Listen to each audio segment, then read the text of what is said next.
experimentado nos trabalhos. E como um de quem os homens escondiam o rosto, era desprezado. E não fizemos dele caso algum. Verdadeiramente, Ele tomou sobre si as nossas enfermidades e as nossas dores o levou sobre si. E nós o levantávamos pela filha, ferido de Deus.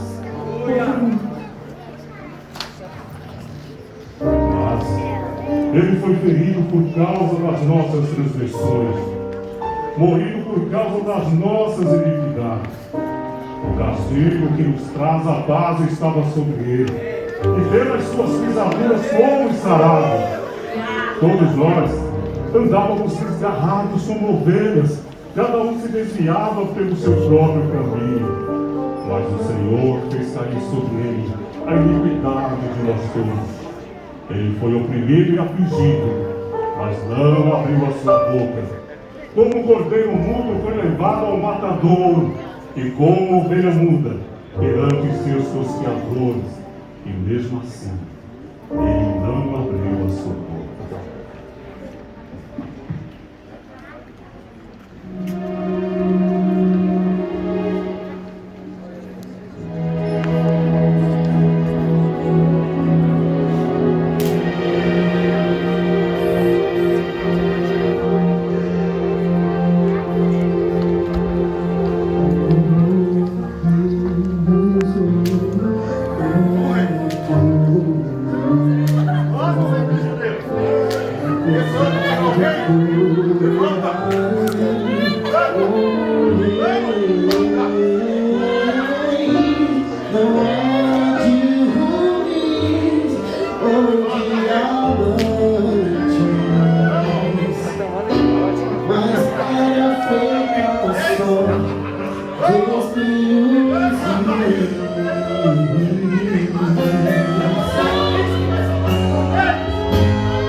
Em tuas mãos entrego o meu espírito. Está consumado.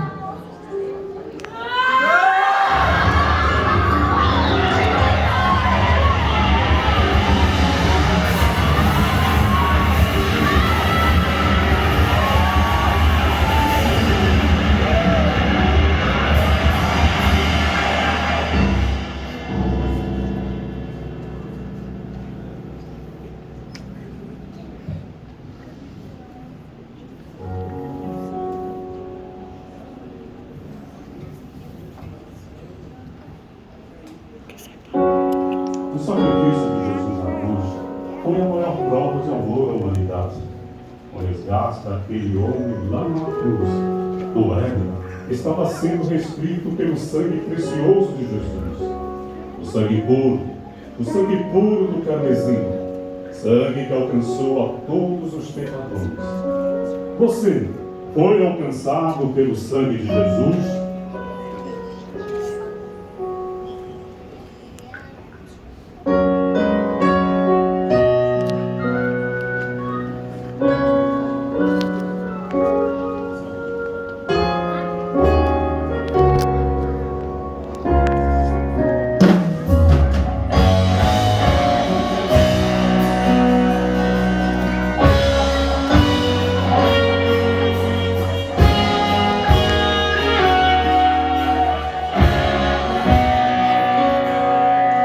Eu tenho a marca de Cristo em mim.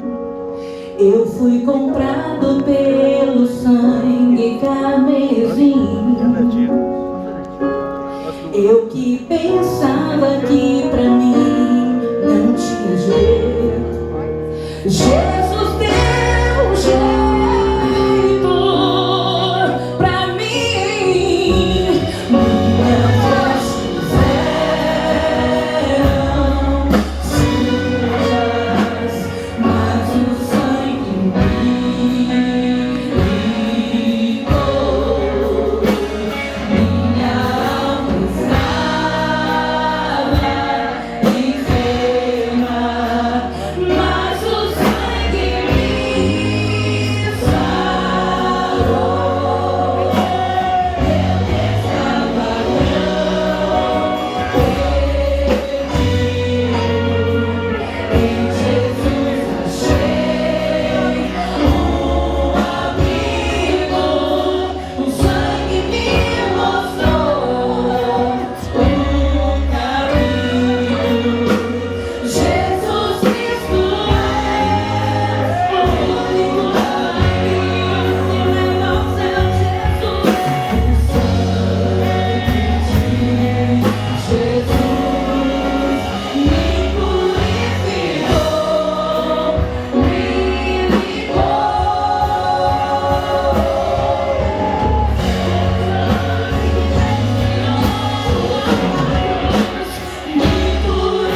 especiarias aromáticas que haviam preparado. Encontraram removida a pedra do sepulcro, mas quando entraram, não encontraram o corpo do Senhor Jesus. Ficaram perplexas, sem saber o que fazer, e de repente, 2 homens com roupas que brilhavam como a luz do sol, colocaram-se ao lado delas. Amedrontadas, as mulheres baixaram o rosto para o chão, e os homens lhes disseram: Por que vocês estão procurando entre os mortos aquele que vive? Ele não está aqui, ele ressuscitou. Lembra-se do que ele disse quando estava com vocês na Galileia. Ele ressuscitou! Jesus ressuscitou! Ele ressuscitou! Glória a Deus! Aleluia!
Num piscar de olhos voltará, como um relâmpago que nasce no oriente e se mostra no ocidente. Há de ser a vinda do Filho do Homem. Prepare-se, ó igreja. O rei está voltando. A trombeta está soando. Ele é o alfa, o ômega, o princípio e o fim.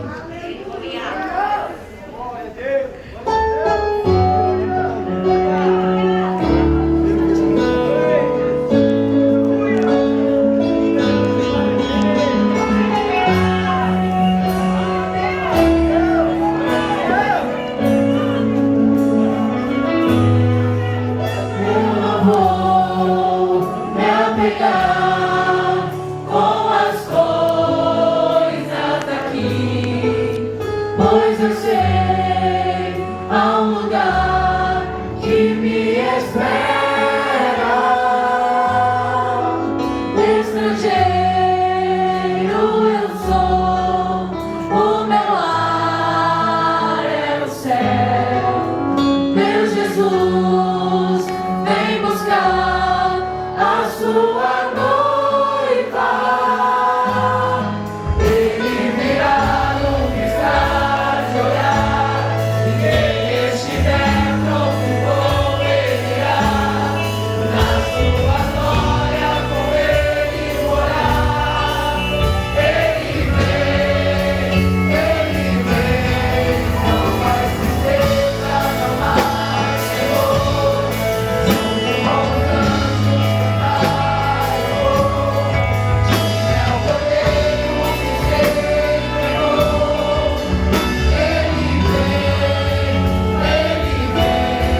Glória a Deus. Ele está voltando, meus irmãos. Ele está voltando. Nós vimos aqui uma história sendo contada, desde a antiguidade até o futuro que irá acontecer. Estamos na véspera de comemorar o Natal, o nascimento de Cristo. Mas nós sabemos que o nascimento de Cristo, quando nós olhamos para a história, não foi no dia 25 de dezembro. Dia 25 de dezembro é uma referência ao nascimento de Cristo. O calendário que usamos hoje, ele foi um código criado para nos localizarmos no tempo e em que nós nos localizamos como referência para o dia de ontem, há 10 anos, 20 anos, ou até para o futuro. Mas antes desse calendário que nós usamos hoje, já existiam outros calendários. O calendário que nós usamos é o calendário gregoriano, criado em 1582. E antes era o calendário juliano, que foi criado em 46 a.C. E antes nós tínhamos também o calendário romano. Mas, como estabelecer o ano 1? Como é que se estabelece o ano 1, se tantos calendários foram criados? Quando foi que tudo começou? A partir da criação. Veja, meus irmãos, os judeus estabeleceram o ano 1 na época da fundação do mundo. E eles estabeleceram o ano 1 na criação de Adão.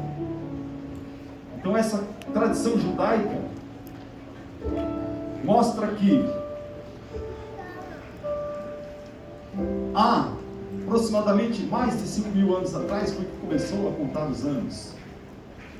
Mas para os gregos, o ano 1 começou a ser calculado a partir do primeiro jogo olímpico, que foi em 776 a.C. Então você somando 776 até a data de hoje, nós temos 2796. Para os judeus, eles estão hoje no ano de 5781. Mas para os romanos, o calendário, o ano 1 começou na fundação da cidade de Roma, em 753 a.C. Somando-se a data de hoje seria o ano de 2773. Que bagunça, né, irmãos? Cada um utilizando um calendário. Então, para universalizar as datas, levantou-se um homem chamado Dionísio, que em 527 depois de Cristo defendeu que as Olimpíadas não poderiam ser o marco zero para iniciar-se a contagem dos anos, nem tampouco a inauguração de Roma, porque não poderia se basear o ano 1 em algo construído pelas mãos dos homens. Dionísio disse e defendeu a sua tese que o marco zero da história, o início da contagem, deveria ser baseado através da vida daquele que realmente mudou a história. Então Dionísio disse que o marco zero deveria ser através do ano do nascimento de Jesus. E aí se baseariam no ano antes de Cristo e depois de Cristo. E Cristo seria um marco na história. Então, os povos começaram a seguir esse calendário. E eu quero trazer isso aqui para você, ao mundo espiritual, que está sendo estabelecido na nossa vida, o antes de Cristo e o depois de Cristo. E agora eu te pergunto, qual é a data que você está vivendo? Que data você está vivendo na sua vida? O antes de Cristo ou o depois de Cristo? Aquilo que você vive na vida espiritual reflete na sua vida pessoal. O antes de Cristo nos remete a uma vida que nós tínhamos, uma vida de vícios, de drogas, de prostituição, de libertinagem, de destruição da família. Uma vida antes de Cristo é uma vida que vive na sarjeta, que vive por si próprio, que caminha de qualquer jeito. Mas uma vida depois de Cristo é uma vida que vive a salvação, que vive a cura, que vive a libertação, que vive a paz, que vive a saúde, que vive o perdão, que vive a reconciliação, a restituição. Essa é a vida que se vive depois de Cristo. E hoje você pode estabelecer um marco na sua vida, um marco zero de o início de uma nova vida. Nós vimos aqui a história sendo contada, o antes de Cristo e o depois de Cristo. Vários acontecimentos registrados na palavra de Deus. Aliás, todos eles estão registrados aqui. Nós não vivemos nada hoje nada menos do que aquilo que está escrito na palavra de Deus. Estamos vivendo hoje uma peste que, relatada na palavra de Deus, diz que seria o princípio de dores. E o princípio de dores se iniciaria com guerras, com fome, com pestes. E nós estamos vivendo o princípio de dores. Mas diz a palavra de Deus que para aqueles que aceitam Jesus, nasce o sol da justiça. Tem a proteção de Deus. E Paulo, escrevendo aos Romanos capítulo 8, verso 1, ele diz que agora, quando você recebe Cristo, não há condenação, porque nós sabemos que nós iremos passar diante de um grande tribunal, o tribunal de Cristo. Esse dia vai chegar. Esse dia vai chegar. Tudo está colaborando para que esse dia chegue. As pessoas estão esfriando o seu amor. Muitos estão se distanciando dos caminhos do Senhor. Outros estão vivendo de qualquer maneira.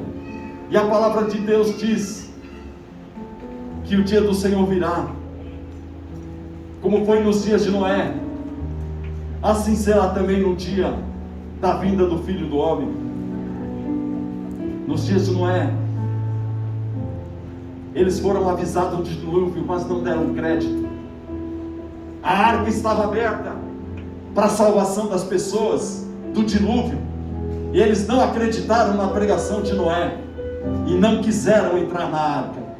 Veio o dilúvio e trouxe a destruição, e uma nova nação foi constituída. E nós vemos, meus irmãos, que a palavra de Deus diz ainda que Sodoma e Gomorra foi destruída porque começou a viver pecados que enojavam a Deus. E não está diferente hoje. A palavra de Deus diz que tem coisas que os homens fazem que nós não podemos nem falar. E estamos chegando no final dos tempos. E Ele virá. Ele virá. E aí fica a pergunta para você: o que é que você está vivendo? Uma vida de qualquer jeito antes de Cristo? Ou uma vida depois de Cristo? Cristo nasceu e foi um marco na história. E Ele quer ser um marco na sua vida hoje. Veja o que diz aqui, em 2 Coríntios, no capítulo 2, no versículo de número 2 Coríntios capítulo 5, verso 17. Assim, se alguém está em Cristo, depois de Cristo, nova criatura é. As coisas velhas se passaram e tudo se fez novo. Quando você recebe Cristo, meu irmão, meu amigo, minha amiga, algo novo começa a acontecer na sua vida. Glória a Deus. Você mentia antes de Cristo, mas agora depois de Cristo você não mente mais. Você roubava antes de ter Cristo, mas a partir de Cristo você não rouba mais. Você enganava antes de Cristo, mas após Cristo você não engana mais. Porque você é uma nova criatura. E Deus quer ter coisas novas na tua vida a partir de hoje. Foi maravilhosa essa cantada, contando a história do antes de Cristo e o depois de Cristo. Mas você pode viver uma nova história com Cristo na sua vida. E hoje é o momento de você fazer um pacto com esse Cristo, para marcar a tua história, para marcar a tua vida. E você vai começar a viver uma nova história. Oh, aleluia. Eu não sei se há alguém aqui que ainda não faz parte da família cristã, da família evangélica, mas eu não estou aqui querendo que você mude de religião. Não, eu só quero que você receba Cristo na tua vida, para haver uma mudança na tua história, porque foi para isso que Ele veio. Porque antes havia trevas, mas a luz brilhou na escuridão, e o povo que andava em trevas viu a luz brilhar. E hoje essa luz quer brilhar para você, quer brilhar para nós. Aleluia. Algo novo Ele quer fazer em você, algo novo Ele quer fazer na tua vida, na tua família, na tua casa. E eu quero perguntar nesta noite, aliás, convidar todos vocês a se colocarem em pé e perguntar para você se você quer viver uma nova história. Tudo que foi mostrado aqui foi uma encenação daquilo que foi real, o que aconteceu. Mas tem algo ainda que vai acontecer, que foi mostrado aqui: a volta. Jesus, depois da sua ressurreição, durante 40 dias ainda Ele ficou na terra. E no dia que Ele foi assunto ao céu, que Ele foi recebido no céu, as pessoas estavam reunidas, os galileus estavam reunidos, porque foi na Galileia. E reunido em volta de Jesus, de repente Jesus começou a subir, e eles começaram a olhar para Jesus subindo, subindo, subindo, e ficaram olhando. E um varão, um anjo de branco, colocando-se diante deles, pergunta: varões galileus, por que vocês estão olhando para cima? Este mesmo Jesus que foi recebido no céu, Ele há de voltar. Ele há de voltar. Eu vou tirar aqui um pouquinho, meu irmão, porque Ele há de voltar. E a palavra dele diz que isso vai acontecer, meu irmão. Quando você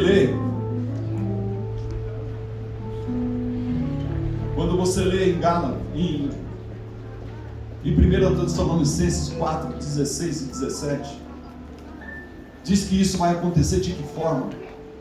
É num abrir e fechar de olhos. Eu quero pedir para você, pisca os seus olhos agora. Às vezes não precisa nem mandar, é automático, né? Você pisca, você nem percebe que piscou, não é verdade? Mas eu estou falando agora e você vai perceber que você piscou. E aí, piscou? Vai ser assim. Diz aqui, meu irmão, que vai ser num abrir e fechar de olhos, ante a última trombeta, porque a trombeta soará, e os mortos que morreram em Cristo ressuscitarão primeiro. E nós, o que ficarmos vivos, seremos arrebatados para encontrar com Ele nas nuvens. Mas sabe quem é que vai ouvir o toque da trombeta? Porque vai ser um toque de trombeta ante a última trombeta. Só vai ouvir essa trombeta, meu irmão, aqueles que estão em Cristo Jesus, aqueles que morreram em Cristo e aqueles que vivem em Cristo. Então, se hoje você vive sem Cristo, eu posso dizer que você vive uma vida antes de Cristo. Você está vivendo uma vida fora da proteção divina de Deus, que é Cristo Jesus. Mas se você quiser viver uma vida e viver essa vida com Cristo, depois de Cristo na sua vida, hoje é o momento de você fazer um pacto. Pastor, mas eu já tenho uma religião. Mas eu não estou aqui pregando uma religião para você. Eu estou pregando salvação para a tua alma. Porque Jesus se manifestou para nos salvar, para nos resgatar de um charco horrível de lodo, para firmar os nossos pés na rocha, para colocar em nossa boca um novo cântico, para viver uma nova vida. E é isso que Ele quer para você nesta noite. Eu quero convidar você a fazer um pacto com Deus, para fazer parte dessa família que vai se encontrar com Ele. Esse dia vai chegar, meu irmão, e Ele virá. Ele virá no piscar de olhar. Ele virá, meu irmão. Você crê nisso que Ele virá? Feche os teus olhos agora. Oh, pensa nesse dia, meu irmão. Pensa nesse dia, meu amigo. Que parte você faz do antes de Cristo ou depois de Cristo? Que família você faz parte? Oh, Ele virá. Ele virá. Na sua glória com Ele morar. Ele vem, não mais tristeza, não mais temor. Junto com os anjos cantar eu vou. Diga ao Cordeiro que se entregou. Ele vem, Ele virá no piscar de olhar. Ele quer encontrar você. Quem estiver pronto com Ele irá. Na sua glória com Ele morar. Ele vem.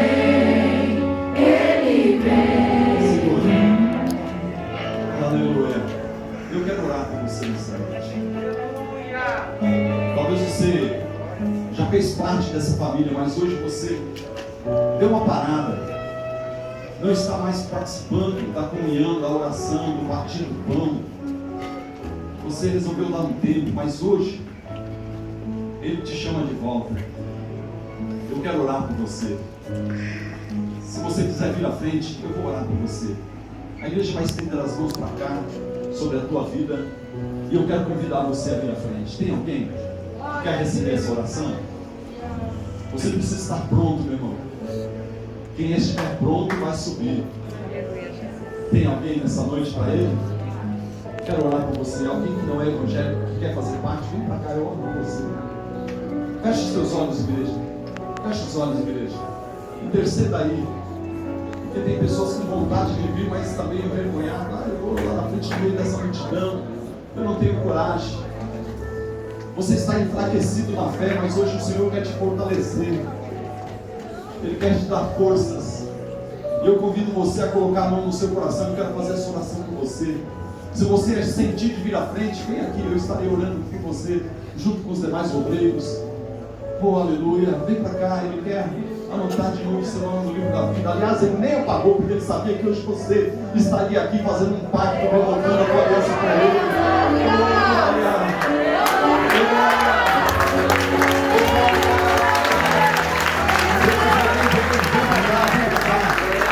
Vem pra cá, nós vamos orar por você. O teu nome não foi apagado não, ele está lá. Mas ele quer renovar esta aliança com você. Tem mais uma pessoa vindo aí, mais um casal.